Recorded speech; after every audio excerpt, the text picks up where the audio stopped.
ஓம் சாந்தி. பொதுவா நாம் அனைவருமே, இறைவா, எனக்கு என்ன தேவைன்னு உனக்கே தெரியும், எனக்கு என்ன வேணுங்கிறத நீயே கொடு அப்படின்னு பல நேரம் இறைவன்கிட்ட வேண்டிப்போம்.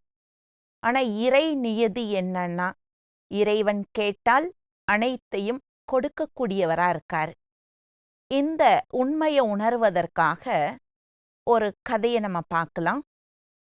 கிருஷ்ணர் தன்னுடைய அவதாரத்தை முடிக்கும்போது, தன்னுடைய அவதாரத்துல யாரெல்லாம் தன் கூட இருந்தாங்களோ அவங்க அனைவருக்குமே ஏதாவது ஒரு நன்மை செய்ததா அவர் பார்க்கிறாரு.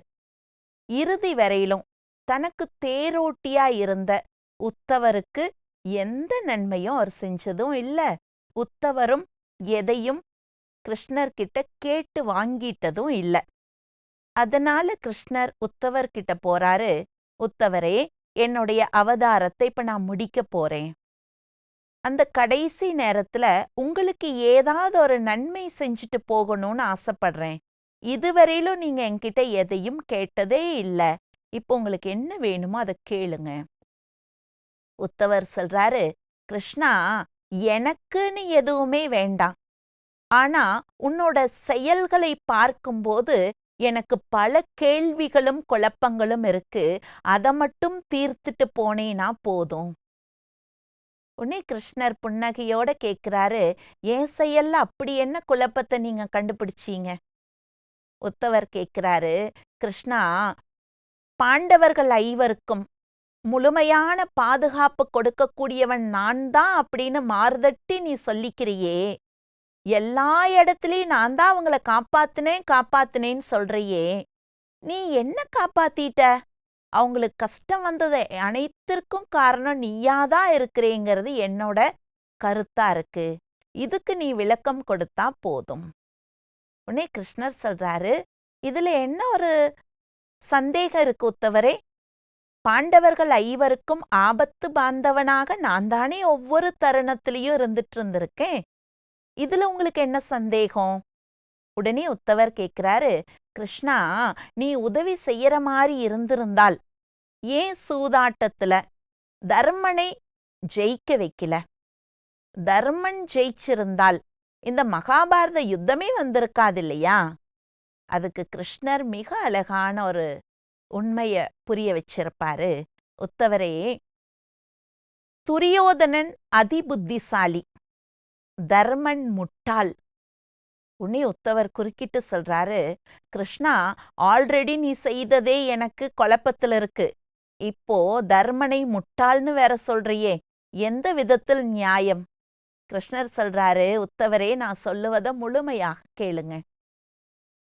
துரியோதனன் தனக்கு சூதாட தெரியாது அப்படிங்கறக்காக தன்னுடைய மாமனான சகுனியை சூதாட வைக்கிறாரு.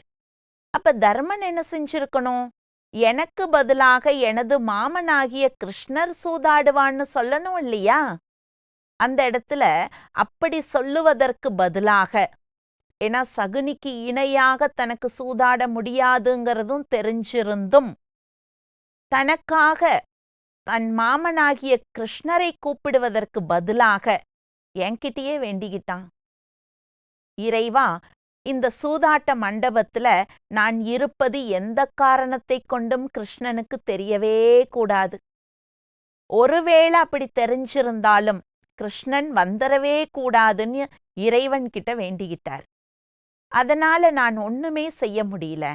அதனால இந்த சூதாட்ட மண்டபத்தினுடைய வாசல்லையே காத்துட்டு இருந்தேன், யாராவது கூப்பிட்டா உள்ள போயிடலான்னு. தர்மன் தன்னை வைத்து தோல்வி அடைந்த பிறகு தனது தம்பிகளை வச்சு தோல்வி அடைவார். பீமனாவது கிருஷ்ணா வந்து உதவி செய்யன்னு கூப்பிடுவாராக்குன்னு பார்த்தா பீமனும் கூப்பிடல, தலைகுனிந்து நிக்கிறான். அர்ஜுனன் கூப்பிட்டாரா? நகுலன், சகாதேவன் யாருமே என்ன கூப்பிடவே இல்லை. அடுத்து திரௌபதிய வச்சு சூதாடி தோல்வி அடைந்த பிறகு திரௌபதி இந்த சபைக்கு கூட்டிட்டு வர்றதுக்காக ஆளை அனுப்பும்போது திரௌபதியும் கிருஷ்ணா எனக்கு உதவி செய்யன்னு கூப்பிடுறதுக்கு பதிலா வியாக்கியானம் பேசிக்கொண்டிருந்தா. என்னை தோற்றபின் தன்னை தோற்றாரா, தன்னை தோற்றபின் என்னை தோற்றாரா? அப்ப துச்சாதனன் அதுக்கெல்லாம் பதில் சொல்ல தயாராக இல்லாம திரௌபதிய தன்னுடைய கூந்தலை பிடித்து இழுத்து வந்ததாக சொல்லப்படுது. இங்க கூட சபையோர் முன்னால திரௌபதி நியாயத்தை கேட்டுட்டு இருப்பாங்க. இவ்ளோ பேர் அமர்ந்திருக்கீங்களே, இதற்கு நியாயம் சொல்ல மாட்டீங்களான்னு எல்லார்கிட்டையும் போய் கேட்பாரு. பீஷ்ம பிதாமகர் இருப்பாரு, திருதராஷ்டிரன் இருப்பாரு. எல்லார்கிட்டையும் கேட்கும்போது அனைவரும் தலைகுனிந்து தான் நிற்பாங்க. துச்சாதனன் துயில் உரிவதற்கு தயாராகும்போது தன்னுடைய பலத்தை தனக்கு உதவி என்று அந்த ஆடையை இழுத்து பிடிப்பாங்க. துச்சாதனுடைய சக்திக்கு முன்னால திரௌபதியுடைய பலம் பலமற்ற நிலையில இருக்கும். எனவே இரு கரங்களையும் மேலெழுப்பி கிருஷ்ணா என்னை காப்பாத்துன்னு உடனே நான் ஆடையை கொடுத்தேன்.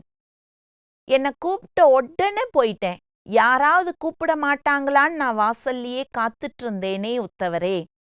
இப்ப சொல்லுங்க, நான் செய்தது சரியா தவறா? யாருமே என்னை கூப்பிடல. அந்த சூழலையும் அந்த செயல்களையும் காரணம் சொல்லி அதை குற்றமாக பார்த்துட்டு தான் நின்னாங்களே ஒழிய அதிலிருந்து காப்பாற்றக்கூடிய இறைவனாகிய என்னை யாருமே கூப்பிடல. கூப்பிட்ட உடனே நான் போயிட்டு முழு பாதுகாப்பை கொடுத்தேன்.